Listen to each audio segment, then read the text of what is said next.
இப்போ கோர்ட்ல ஒரு ரொம்ப பெரிய வக்கீல் வாதாடிட்டு இருக்காரு. இதுவரைக்கும் அவர் எந்த கேஸ்லயும் தோத்ததே இல்ல. அந்த ஊர்லயே ரொம்ப பெரிய அறிவாளி அவரு. ஆனா ஒரு நாள் அவர் கோர்ட்ல இருந்த ஒரு சின்ன பட்டன் அறுந்து விழுந்ததுக்காக கோர்ட்ல ஒரு வார்த்தை கூட பேச முடியாம மூளை மொத்தமா முடங்கி போய் நிக்கிறாரு. ஒரு சாதாரண பட்டன் இல்லாம போனதுக்கு ஒரு பெரிய ஜீனியஸோட மூளையே வேலை செய்யாம ஆஃப் ஆகுமா? ம். கேட்கவே ரொம்ப அபத்தமா இருக்குல்ல. ஆமா. ஆனா, இந்த விசித்திரமான ஒரு சின்ன சைக்காலஜி ட்ரிக்குள்ள தான் ஆயிரக்கணக்கான வருஷங்களுக்கு முன்னாடி உருவாக்கப்பட்ட பழங்கால சிலைகள் எப்படி உண்மையிலேயே வேலை செய்யுது அப்படிங்கிற ரகசியம் ஒளிஞ்சிருக்கு. கரெக்ட். அது மட்டும் இல்ல, இன்னைக்கு நாம பேசப் போற இந்த விஷயம், தர்க்கம், அதாவது லாஜிக் எங்க தோத்து போகுது, அறிவோட உச்சியில இருக்கிற ஒரு சமூகம் ஏன் திடீர்னு அந்த தர்க்கத்தை தூக்கி வீசிட்டு பைத்திய மாதிரி ஆட ஆரம்பிக்குது அப்படிங்கிற மிகப்பெரிய சமூக உளவியலையும் உடைக்கப் போகுது. அப்போ இன்னைக்கு நமக்கு நிறைய சுவாரஸ்யமான விஷயங்கள் காத்திருக்கு. இன்னைக்கு நாம இந்த டீப் டைவ்ல எடுத்திருக்க தரவுகள் என்னன்னா, Krishna the man and his philosophy அப்படிங்கிற தொடர்ல வர்ற சாப்டர் 13. ம். 1970ஆம் ஆண்டு, அதாவது ஜூலை 20 முதல் அக்டோபர் 5 வரை பாம்பேயுள்ள சிசிஐ சேம்பர்ஸ்ல தனது தேடுபவர்களின் கேள்விகளுக்கு நேரடியாக பதிலளிக்கும் வடிவில் ஓஷோ வழங்கிய இந்த சொற்பொழிவுகள் இது. ஆமா, இது ரொம்ப முக்கியமான ஒரு பதிவு. கண்டிப்பா. இது கிருஷ்ணனை ஒரு புராண கதாபாத்திரமாக அல்ல, வாழ்ந்த ஒரு விடுதலையடைந்த மனிதனாக பார்க்கிறது. உலகத்துல மதங்கள் வந்து வாழ்வை மறுத்தன. ஆனா கிருஷ்ணன் வாழ்வை முழுமையாக தழுவினான். யுத்தத்திலும் காதலிலும் குழலிலும் கீதையிலும் அவன் ஒரே நேரத்தில் எல்லாவற்றிலும் இருந்தான். எக்ஸாக்ட்லி. இது ஏதோ கோட்பாட்டை பற்றிய உரை அல்ல. இது ஒரு முழுமையான மனிதனின் தத்துவம். வாங்க கிருஷ்ணனை நேரடியாக சந்திப்போம். சரி, இத கொஞ்சம் விரிவாக பார்ப்போம். கண்டிப்பா ஆரம்பிக்கலாம். இப்போ நாம அந்த சிலைகள் மேட்டருக்கு வருவோம். ஆயிரக்கணக்கான வருஷங்களுக்கு முன்னாடி வாழ்ந்த ஒருத்தரை, இன்னைக்கு உடல் ரீதியா இல்லாத ஒருத்தரை நீங்களும் நானும் எப்படி தொடர்பு கொள்ள முடியும்? இங்கதான் நம்ம கிருஷ்ணனை ரெண்டு வேற வேற பரிமாணங்கள்ல பார்க்கணும். அவர் வாழ்ந்த காலம், அவர் பேசின வார்த்தைகள், அவரோட பௌதிக உடம்பு, இது எல்லாமே கடல்ல உருவாகிற ஒரு அலை மாதிரி. ஓ, அலை மாதிரியா? ஆமா, ஒரு அலை உருவாகும், கொஞ்ச நேரத்துல அழிஞ்சிடும். ஆனா அந்த அலைக்கு கீழே இருக்கிற ஆழமான கடல் அழியறதே இல்ல. கிருஷ்ணனோட உண்மையான ஆன்மா அந்த கடல் மாதிரி. நாமும் அலைகள் தான். ஆனா பிரச்சனை என்னன்னா, நாம வெறும் அலைகள் மட்டும்தானோன்னு ஒரு பயம் இருக்கு. ம். நாம அந்த மாபெரும் கடலோட ஒரு அங்கம் அப்படிங்கறத நம்ம சுத்தமா மறந்துட்டோம். கிருஷ்ணனோட உடம்பு அழிஞ்சாலும் அந்த கடல் அப்படியே தான் இருக்கு. வெயிட், ஒரு நிமிஷம். கடலோட ஒரு அங்கம்னா, அந்த கடல் வடிவத்தை நான் எப்படி இப்போ ஃபீல் பண்றது? இங்கதான் அந்த சிலை வழிபாடு வருதுன்னு எனக்கு புரியுது. ஆனா எனக்கு ஒரு சந்தேகம் இருக்கு. சொல்லுங்க. இப்போ ரோட்ல வித்து காட்டுற ஒருத்தன் தன் கையில இருக்கிற ஏதோ ஒரு சாதாரண தாயத்தை வச்சுக்கிட்டு இதுலதான் சக்தி இருக்கு, இது உன்னை ஹிப்னோடைஸ் பண்ணுன்னு பொய் சொல்வான்ல, அதே மாதிரி தான சிலைகளும் ஒரு கல்லை செதுக்கி வச்சுட்டு அதிலிருந்து எனக்கு ஒரு வைப்ரேஷன் கிடைக்கும், சக்தி கிடைக்கும்னு நம்புறது ஒரு முட்டாள்தனம் இல்லையா? லாஜிக்காவே இது இடிக்குதே. கண்டிப்பா.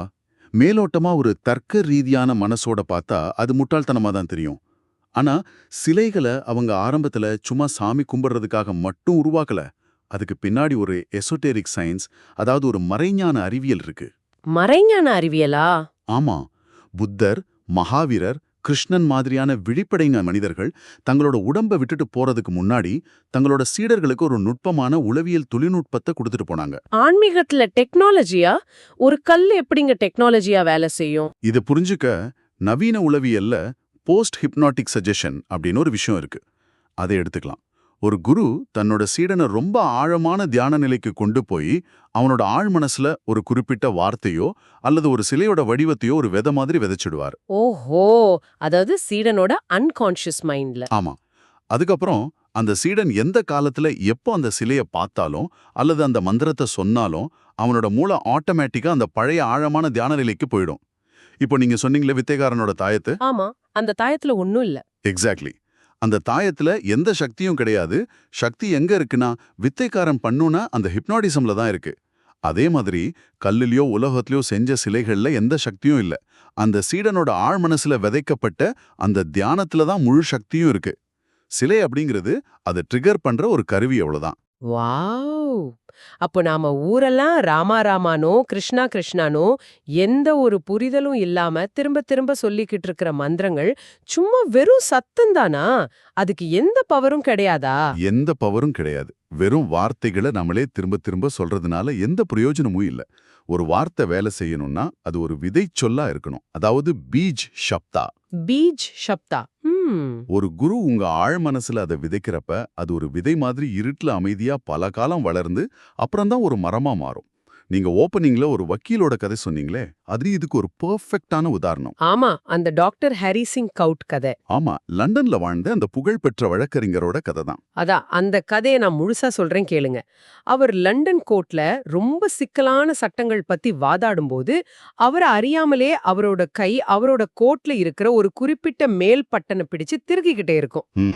அந்த பட்டன் அவர் திருக ஆரம்பிச்சிட்டார்னா அவரோட மூளை கம்ப்யூட்டர் மாதிரி வேலை செய்ய ஆரம்பிச்சிடும்.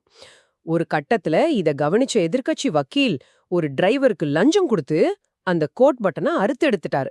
எவ்ளோ பெரிய பிளான் பாருங்க. ஆமா, மறுநாள் கோர்ட்ல வந்து நிக்கும்போது டாக்டர் கவுட் கை ஆட்டோமேட்டிக்கா வழக்கம் போல அந்த பட்டனை தேடுது. ஆனா பட்டன் இல்லைன்னு தெரிஞ்சதும் அவரோட மொத்த அறிவும் மூளையும் முடங்கி போச்சு. அவரால அடுத்த வார்த்தை கூட யோசிக்க முடியல. கேஸையே தோத்துட்டாரு. இதுதான் கண்டிஷன் ரிஃப்ளெக்ஸ். ஒரு சாதாரண கோட் பட்டன் உலகமே வியந்து பார்க்குற ஒரு பெரிய அறிஞரோட மூளைய ஸ்விட்ச் மாதிரி ஆன் ஆஃப் பண்ணுது பாத்தீங்களா? ஆமாங்க, நம்பவே முடியல.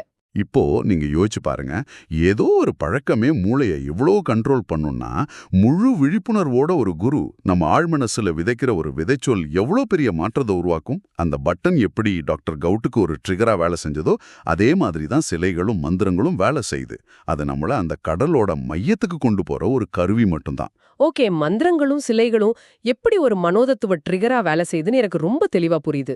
ஆனா இந்த பக்தி மார்க்கத்துல கீர்த்தனைகள் பாடுறது, தெருவுல இறங்கி கூட்டமா பைத்தியம் மாதிரி ஆடுறதெல்லாம் இருக்கே. ஆமா. நான் அமைதியா உட்காந்து தியானம் பண்ணா மனசு அமைதியாகும்னு ஏத்துக்கலாம். ஆனா அப்படி உடம்ப இஷ்டத்துக்கு ஆட்டிக்கிட்டு பாடிக்கிட்டு இருந்தா எப்படி ஒருத்தனுக்கு விழிப்புணர்வு வரும்? அது லாஜிக்காவே இடிக்குதே. அமைதிக்கும் அசைவுக்கும் சம்பந்தமே இல்லையே. சுழல்ற சக்கரம் எப்படி வேலை செய்யும்னு யோசிச்சு பாருங்க. சக்கரம். ஓகே.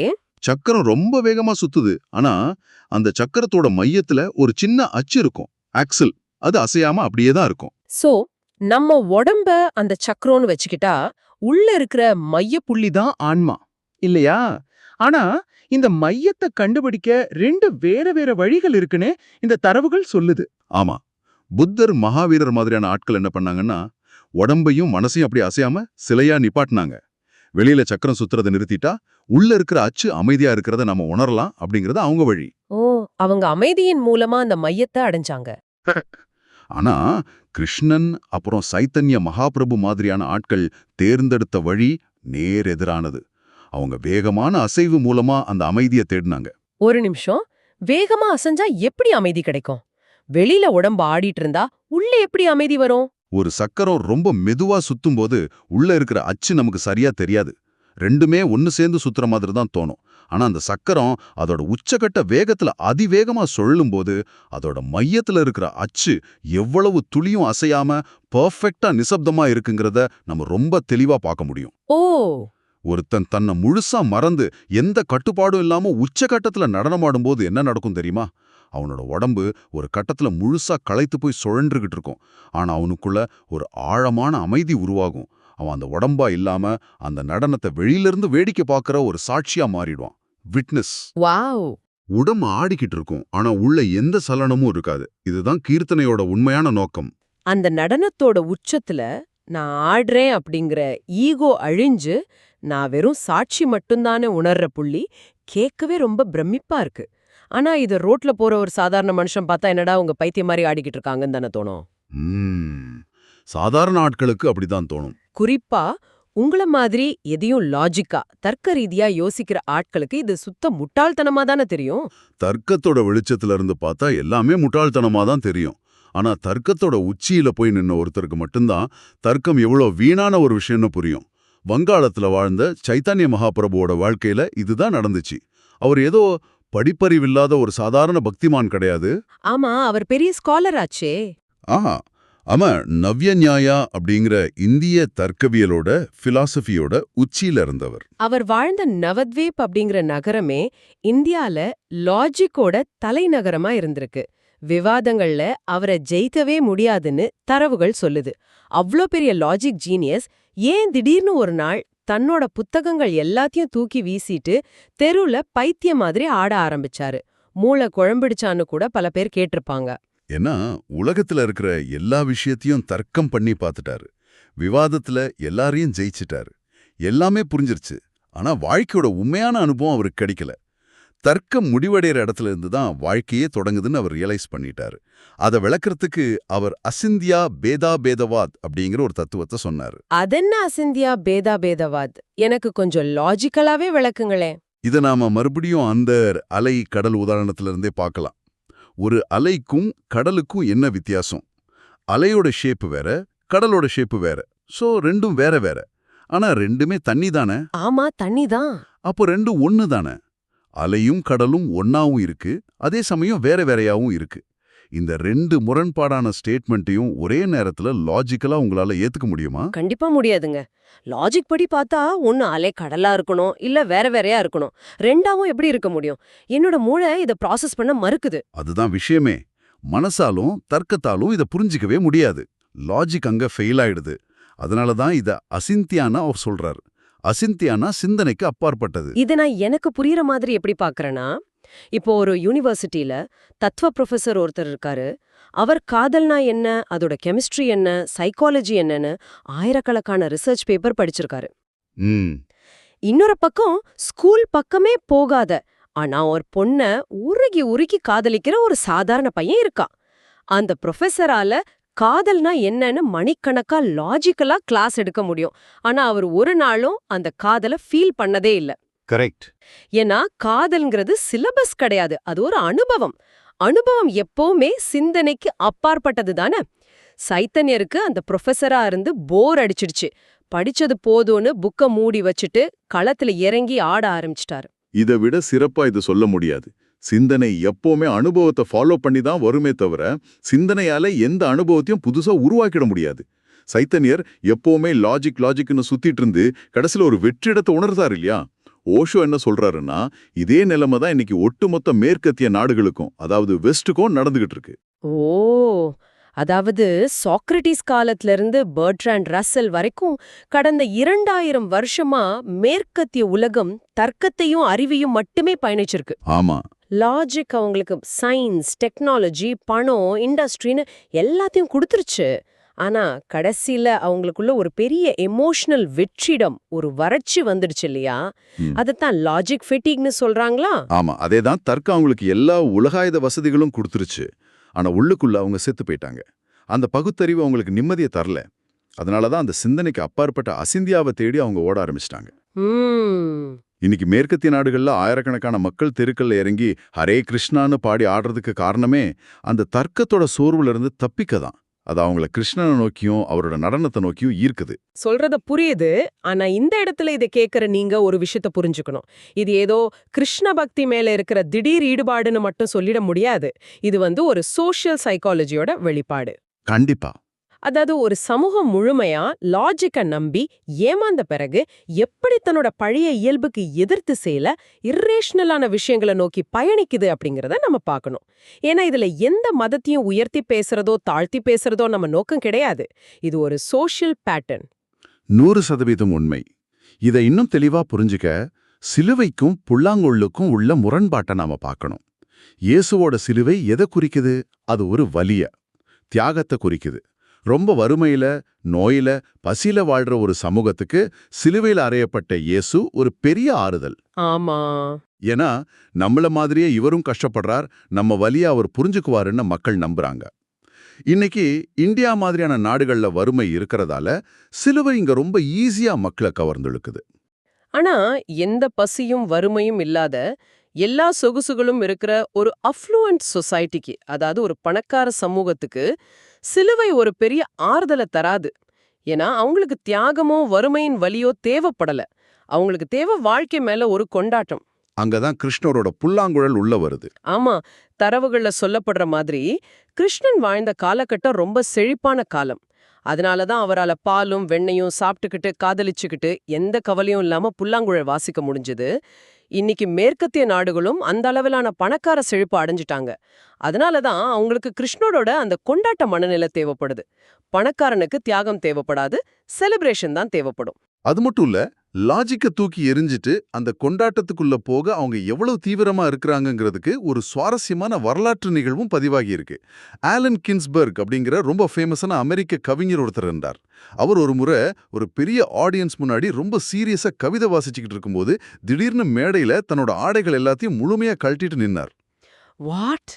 கவிதை படிக்கும்போதா? என்ன ஆச்சு அவருக்கு? ஏதாவது மனநலம் பாதிக்கப்பட்டுருச்சா? வெளியில இருந்து பாக்குற நமக்கு அப்படிதான் தோணும். ஆனா அது முட்டாள்தனமோ பைத்தியக்காரத்தனமோ கிடையாது. ஆயிரக்கணக்கான வருஷமா மேற்கத்திய உலகம் கட்டி காத்துட்டு வந்த அந்த தூய்மையான லாஜிக்க, அந்த பகுத்தறிவை மீறுவதற்கான ஒரு உச்சக்கட்ட தைரியம் அது. அது லாஜிக்கு எதிரான ஒரு ரெபெலியன். எஸ், அவர் ஆடியன்ஸ பார்த்து என் கவிதையோட கடைசி வரி இதுதான். இப்ப நீங்க எல்லாரும் உங்க ஆடைகளை கழட்டுங்க அனு சொன்னார்னு நம்ம தரவுகள்ல இருக்கு. ஒரு சமூகம் மிதமிஞ்சிய லாஜிக்கால மூச்சு திணறும் போது அது எப்படி லாஜிக்கா உடைக்கிற இது மாதிரியான விஷயங்களை நோக்கி திரும்பும் அப்படிங்கிறதுக்கு இது ஒரு மிகப்பெரிய உதாரணம். ஆமா, சைத்தன்யர் தெருவுல ஆடுனதும் கின்ஸ்பர்க் மேடையில செஞ்சதும் அடிப்படையில ஒண்ணுதான்.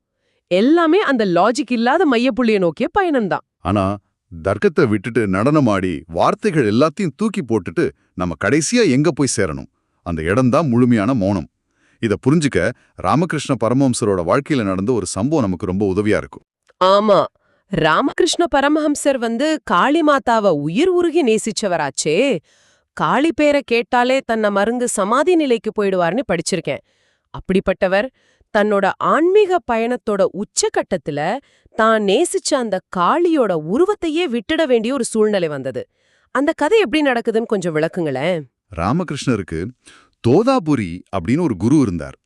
அவர் அத்வைத்தத்தை, அதாவது எல்லாம் ஒண்ணுதான், நீ வேற கடவுள் வேற இல்ல அப்படிங்கிற இரண்டற்ற தன்மையை போதிக்கிறவர். ராமகிருஷ்ணர் தியானத்துல உட்கார்ந்தாலே அவரோட மனசுக்குள்ள காளியோட உருவம் வந்துரும். அதனால அவரால் முழுமையான மௌனத்துக்கு போகவே முடியல. தோதாபுரி அவர்கிட்ட உனக்குள்ள வர்ற அந்த காளிய நீ மனசால வெட்டி சாச்சிருன்னு சொல்றாரு. ஆனா ராமகிருஷ்ணனால அது முடியல. நான் எப்படி அம்மாவை என்னோட வாளால வெட்டுவேன்னு கதறி அழுறாரு. இப்போ நான் தோத்தாபுரியா இருந்தா கடுப்பாகி எந்திரிச்சு போயிருப்பேன். ஆனா அவர் ஒரு வித்தியாசமான ட்ரிக் ஒன்னு யூஸ் பண்றார். கீழே கிடந்த ஒரு உடைந்த கண்ணாடி துண்டை எடுத்து ராமகிருஷ்ணரோட புருவங்களுக்கு நடுவுல, அதாவது நெற்றி கண்ணு இருக்கிற இடத்துல ரத்தம் வர்ற அளவுக்கு ஓங்கி குத்துறாரு. ரொம்ப எக்ஸ்ட்ரீமான ஸ்டெப் அது. ஆமா, குத்திட்டு இப்போ இந்த வலியில உன் மனச குவியவை, உனக்குள்ள இருக்கிற வாளை எடுத்து இப்போ அந்த காளிய வெட்டுன்னு கத்துறார். அந்த ரத்தத்தோட வலியில விழிப்படைந்த ராமகிருஷ்ணர் தன் கற்பனை வாளால அந்த கற்பனை காளியே வெட்டுறாரு. அடுத்த செகண்டே அந்த உருவம் மறையுது. அவர் முழுமையான ஆழமான மௌனத்துக்குள்ள நுழையிறாரு. கடைசி தடையும் உடைஞ்சிடுச்சுன்னு அவர் சொல்றாரு. இது நிஜமாவே ஒரு பிரமிப்பான மொமெண்ட். இந்த இடத்துல நாம புரிஞ்சுக்க வேண்டிய விஷயம் ஒன்னு இருக்கு. நீங்க யூஸ் பண்ற வார்த்தையோ சிலையோ அல்லது கடவுளோட பேரோ எவ்வளவு புனிதமானதா இருந்தாலும் சரி, ஒரு கட்டத்துல அந்த முழுமையான அமைதியை அடைய அதுவே ஒரு தடையா மாறிடும். வார்த்தைகள் ஒருபோதும் சத்தியத்தை காட்டாது. மௌனமே சத்தியத்தோட மொழி. இப்போ நீங்க சொன்னதுக்கு அப்புறம் தான் எனக்கு அந்த ஓம் அப்படிங்கிற வார்த்தையோட உண்மையான அர்த்தம் புரியுது. ஆன்மீகத்துல எல்லாரும் ஓம் ஓம்னு உச்சரிச்சிட்டு இருப்பாங்க. ஆனா ஓஷோ ரொம்ப ஆழமா என்ன சொல்றாருன்னா, ஓம் அப்படிங்கிறது நாம வாயாத உச்சரிக்கிற வார்த்தையே கிடையாது. ஆமா, அதுக்கு எந்த அர்த்தமும் இல்ல. பொதுவா உலகத்துல கேட்கிற எல்லா சத்தங்களுக்கும் ஒரு காரணம் இருக்கும். காத்தடிச்சா மரத்துல சத்தம் வரும், 2 கைய தட்டினா ஒரு சத்தம் வரும். ஆனா தியானத்துல நீங்க ரொம்ப ஆழமா போகும்போது வெளியில இருக்கிற சத்தம், மனசுக்குள்ள இருக்கிற சத்தம் எல்லாமே அடங்குனதுக்கு அப்புறம் இந்த பிரபஞ்சத்துல இயல்பா ஒலிக்கிற ஒரு காரணமற்ற சத்தம் ஒன்னு இருக்கு, அன்காஸ்ட் சவுண்ட். அந்த முழுமையான மௌனத்தோட சத்தம் தான் ஓம். அதனாலதான் ஜப்பானிய ஜென் தத்துவத்துல ஒரு கையின் ஓசை அப்படின்னு ஒரு கேள்வி கேட்பாங்க. 2 கை தட்டினா சத்தம் வருது, அப்போ ஒரு கை மட்டும் தட்டினா என்ன சத்தம் வரும்? அதுதான் அந்த ஆழமான மௌனம். அந்த மௌனத்தை நோக்கி போறதுதான் உண்மையான தியானம். தர்க்கம், தத்துவம், வார்த்தைகள், சிலைகள், சிலையை பார்த்து ஆடுற நடனம், இது எல்லாமே உங்களை அந்த மௌனத்தோட வாசல் வரைக்கும் தான் கொண்டு போய்விடும். ஆனா அந்த மௌனத்துக்குள்ள நீங்க தனியா தான் நுழைஞ்சாகணும். வாவ், ரொம்ப அருமையா சொன்னீங்க. சரி, இது கேட்டுட்டு இருக்கிற உங்ககிட்ட ஒரு கேள்வியோட இந்த டீப் டைவை முடிக்க வணிக்கிறோம்.